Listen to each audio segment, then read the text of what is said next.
Saya pernah mengadakan pelatihan teman-teman sekalian di masjid yang besar. Masya Allah mungkin seperti ini malah lebih besar.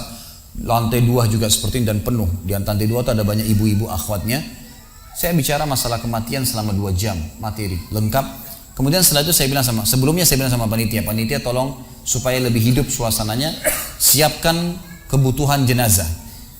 Meja, kain kafan sama menyan-menyannya semua. Kemudian di sebelah masjid buatin liang lahat. Baik Ustaz, dibuatlah. Selesai saya ceramah 2 jam, saya bilang, Bapak Ibu sekalian, saya mau ajak Anda 5 menit coba menjadi jenazah. Ada yang mau? Sempat ada yang angkat tangan depan saya. Kebetulan ini teman kita ini, saudara kita tukang batu. Adiknya dia kembar anak SMA sering ikut pengajian saya gitu. Dia hadir juga. Dia bilang, saya Ustaz. Baik, silahkan. Pak, saya minta tolong satu hal ya. Kalau Bapak naik nanti di atas meja ini, dibungkus dengan kain kafan oleh panitia, tutup mata Anda dan bayangkan Anda sudah mati dan dengarkan apa yang saya ucapkan. Baik Ustaz, baik. Saya juga bilang sama panitia di atas masjid waktu itu, ibu-ibu, silakan kalau ibu mau coba, panitia tolong bantu. Saya sudah pandu waktu sebelum pengajian. Ringkasnya adalah dia naik. Subhanallah, begitu dia naik, Bapak Ibu sekalian, orang ini naik di atas meja, begitu tutup matanya dan ditempelin kain kafan di pipinya. Ini kain kafan asli kita beli. Ditempel di pipinya, langsung dia nangis dia, terisak-isak. Lalu kemudian panitia taruh tangannya di dadanya, harus dibungkus gitu kan. Lalu saya bilang, Pak, coba renungin sekarang Anda sudah mati dan hiruk-pikuk di masjid ini ada orang nangis. Kebetulan adiknya dia yang kembar ini murid saya duduk di sebelah kiri kanannya dan membayangkan benar kakaknya meninggal. Mereka betul-betul menangis gitu. Ada jemaah-jemaah juga yang lain pada nangis. Akhirnya saya bilang, hiruk-pikuk masjid ini yang sedang menangis, ada yang sedang ngobrol, ini anggap di rumah Anda pada saat Anda meninggal dunia. Dan Anda tidak bisa protes. Gak bisa bilang saya tidak mau, jangan ribut, gak bisa lagi. Udah. Panitia pun menaruh tangan kanan di atas tangan kiri, kita gak bisa protes taruh di dada. Dibungkus dengan kain kafan pun gak bisa. Baik, Pak, bayangkan semua peluang amal saleh yang semestinya Anda bisa kerjakan, sholat malam, sedekah bakti dengan orang tua, baca Quran, sholat berjamaah, yang Anda sia-siakan dan Anda menyesal kenapa tidak kerjakan sekarang. Dan bayangkan semua peluang dosa yang Anda tidak sia-siakan. Kesempatan zina, berzina, kesempatan dusta-dusta, kesempatan riba-riba, semua dikerjakan. Dan Anda tidak sempat taubat dan Allah akan hukum Anda sekarang. Itu Bapak Ibu sekalian, saya tidak karang-karang dia sampai nangis Bapak ini. Terus dia nangis. Lalu saya bilang, tolong panitia datangkan geranda jenazah. Datangkan. Baik Pak, sebentar lagi kami akan angkat badan Anda di geranda ini dan kami akan bawa Anda ke liang lahat sebelah masjid. Gitu kan. Diangkatlah dia. Saya bilang, Pak, renungin, resapi tubuh Anda kesentuh dengan geranda ini. Gitu kan. Ditutuplah lalu dipikul. Lalu saya pandu pakai mic, saya bilang, Pak, inilah detik-detik terakhir Anda bersama kami. Terus sesalin perbuatan-perbuatan dosa Anda pernah lakukan, peluang-peluang ibadah Anda sia-siakan. Sampai tiba di luar masjid, saya turun ke liang lahat, saya buatin sendiri tanah, kemudian saya buatin kuburan, lalu diturunkan dia.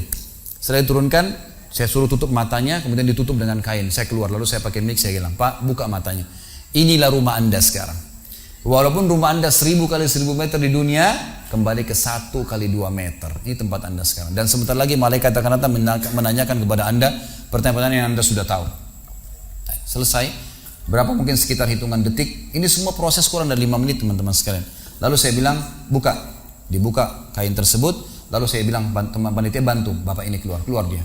Waktu dia keluar dari kuburan liang lahat itu teman-teman, sempoyongan. Kayak orang yang sudah pusing gitu, keluar. Kemudian saya bawa ke masjid. Saya pegang tangannya masuk ke masjid, duduk. Lalu saya kasih mic, Pak, tolong ceritakan pengalamannya kepada jemaah jadi jenazah 5 menit. Itu dia pegang mic, gemetaran. Ustaz, saya tobat, saya durhaka sama orang tua, saya nggak sholat, saya begini. Ini dia lupain, ada ribuan jemaah depannya nih. Dia nangis-nangis, sebutin semua kesalahannya. Semua pada banyak ikut nangis. Dia kayak orang ketakutan betul, gitu kan? Baik, selesai. Saya panggil siapa lagi yang mau coba? 2, 3, 4 orang. Rata-rata semua begitu keadaannya, gitu kan? Alhamdulillah mereka sadar seketika pada saat itu. Lalu kemudian saya bilang, penutupan, ada bahkan ibu-ibu yang coba di atas pingsan, ibu itu. Kita bukan nakut-nakutin, tapi memang saya praktekin. Lalu saya bilang begini, Bapak Ibu sekalian, sebagai penutup acara saya bilang pada saat itu, bahwasanya ini hanya praktek jadi jenazah. Tapi ini ya akan datang satu waktu Anda dibungkus kain kafan tidak bisa kembali lagi. Sekarang masih bisa kembali beramal soleh. Dan ini pernah diperingatkan oleh Hasan Basri rahimahullah. Beliau pernah ngantar jenazah diikuti oleh seseorang. Lalu Hasan Basri tanya, wahai fulan, kalau seandainya jenazah ini tiba-tiba hidup sekarang, apa yang dia kerjakan?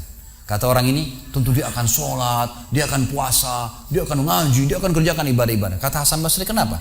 Dia bilang karena dia sudah mati, dia tahu nilainya ibadah itu. Kata Hasan Basri, yang kau ucapkan benar, tapi di depan matamu ini tidak bisa hidup lagi. Kamu sekarang masih hidup, kerjakan seperti dia kalau dia hidup. Jangan tunggu itu, gitu kan?